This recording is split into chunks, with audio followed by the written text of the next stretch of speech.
بناوی خۆی بەخشندەی میهرەبان من ناوم عوسمان قەتارچێ دانیشتووی قەزای کەفریم خۆم وەکو پیشەوکارم فەرمانبەری حکوومەتی هەرێمی کوردستانم بەڵام لە پاڵ ئەوە من ئەوە بۆ چەندین ساڵە زیاد لە توانم بێژم زیاد لە 30 ساڵە زیاترە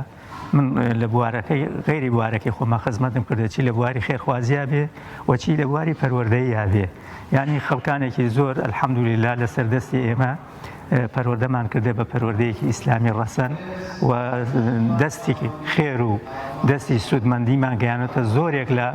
خەڵکە هەژار و لێ قەوما و نەخۆش و کەم درامەتەکەی دەبەرەکەی خۆمان لەگەڵ ئەوەشە ئێمە دەستی باڵامان هەبوو بەڕاستی لە خزمەتکردنی شاری کفری بە تایبەتی لە ڕوانگەی ئەو ڕێکخرا و کارە خێرخوازی و کاری مەدەنیانەی کە ئەنجامماندا لە شاری کفری سوپاس بۆ خوای گەورە کە ئەوانە ئەو کارە خێرخوازیانە و ئەو کارە ڕێکخراوەیانە ئەنجامی خۆی هەبووە و نەتیجەی باشی دا سوپاس بۆ خوای گەورە ئێمە زۆر دڵخۆشین بەڕاستی لەم بوارەیە کە توانیمانە خزمەتێک بە خەڵکی خۆمان بکەین بە خەڵکی نیشتیمانی خۆمان بکەین و ئەوە ئەزمونەی کە هەمان بووە لە ماوەی زیاد لە 30 ساڵ زیاتر چی لە بواری پەروەردەییا بێ و چی لە بواری خێرخوازیە بێ و چی لە بواری حتا فکری و سیاسیژا بێ ئێمە کاری زۆر گەورەمان کردو بەڕاستی و لە بواری کۆمەڵایەتیشە هەوڵە دێن ئینشاڵڵا ئەم بوارانەیشە بگوازینەوە بۆ خەڵکانی تر بۆ نەوەکانی داهاتوومان ئینشاڵڵا لە ڕێگەی دیدارەکان و لە ڕێگەی کۆبوونە تایبەتەکانەوە لە ڕێگەی کۆبوونەوە گشتەکانەوە ئەو ئەزمونەی کەڵەکە بۆی چەند ساڵە لەگەڵ خۆمانە هەر قەتیسی نەکەین بەڵکو پیبەخشینە دەوروبەرمان بەسەرکردنەوەی ئەم بەسەرکردەوانە ئەم جۆرە دیدارانە بەڕاستی زەرورە پێویستە ئەو کەسانی کە کاریان کردو هەتاوەکو ئیسا ئەزمونیان هەیە لە ژیانە ئەمە ئەبێتە مای دڵخۆشی بۆیان ئەبێتە مای ئەوەی کەوا هەستەکەن کە خەڵکەکان ئەزمونونەکەی ئەوان هیلاکبوون و ماندووبوون و ئەو هەوڵ و کۆشەی کرد لە ڕابردووە ئەنجامیان داوە خەڵکێک هەیە لە بەرچاویانە خەڵکێک هەیە لە بیریانە و ئەم دیدارانە بەڕاستی ئەبێتە هاندەریش بۆ نەوەکانی داهاتوو ئەوانی چاو بکەن لە ئەوانەی بەتەمەەن بوونەکەەوە ئیسە ڕێزیان لێگریە حتمما ئەوانش بیرەوەکەنەوە کە ڕۆژێک دێوانش بەتەمەنە بن و ئەگەینە ئەو حاڵەتە کە ئەوانش بەو شێوازە ڕێزیان لێ بگیرێ و هەوڵمانبوون و کۆشەکانیان تەقدیر بکرێ کەم و کورتی نییە و ئومێدەکەم لە ساڵانی داهاتوودا باشتر و تۆکمەتر و جوانتر ئەم یادە بکەینەوە. من طلعت سعد الله حسن پیشم زیاتر لە بواری وەرزشە من وەکو وەرزش لە بواری وەرزشە چ لە یاریکردن چ لە ئیداریانەکان هەروەها لە ناوبژیوانی و هەروەها سەرپەرشتیاری یاریەکان لەسەر ئاستی کوردستان و عێراق خزمەتێکی بەرچاوم کردووە و لەگەڵ ئەوەیشە چەندین کەس لەگەڵ خۆما پێگەیاندووە بۆ ئەوەی لە بواری وەرزشە خزمەت بکەن دیارە ئەم خەڵات ڕێزانانە کە ئەمڕۆ کراوە بەو بەڕێزانەی کەوا خزمەتیان کردووە هەر یەکێک لە بوارێکی جیاوازە لە بواری پەروەردەیە لە بواری ئەدەبە لە بواری هونەرە لە بوارە جاجیەکانە من لێرە دەستخۆشییان لێکەم ئەم خەڵاتە بۆ من خەڵاتێکی زۆر گەورەیە لەبەرەوە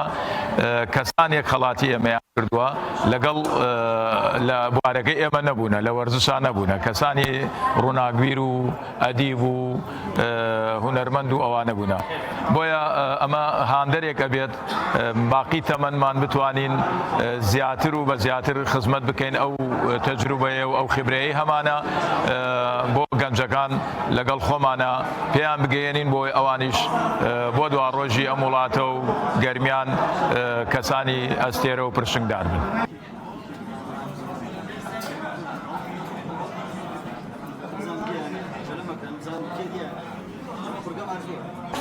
من ناوم چیمن محمود عەبدوڵڵایە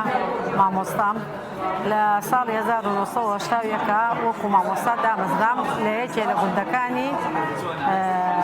پارێزگای سلێمانی ناوچەی قەراغ گوندی سێوسێنان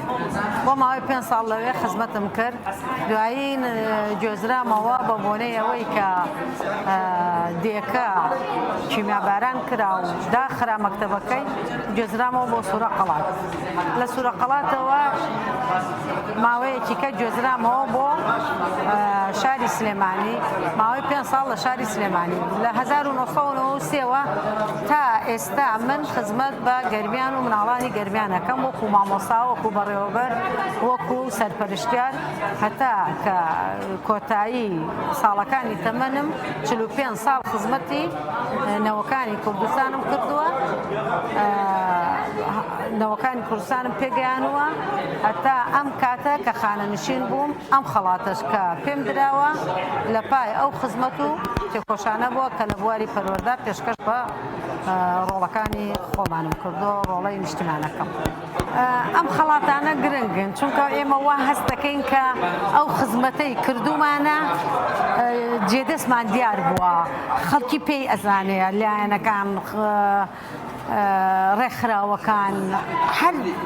شوێنێک لە شوێنەکان کە خەڵاتێک ببەخشێ ئێمە زۆر زۆرمان پێ خۆشە خۆمان بەبەختەوە دەزانین کە جێدەستمان دیارە و چین و توێژەکان پێی ئەزانن. دووسەد دامەزام دای لە دەروونە ئیتر وەک یەکن بوون و نەبوونم هەرسا دەناڵم بە یادی جوانی چۆن لە دەستمدا قەدر نەزانی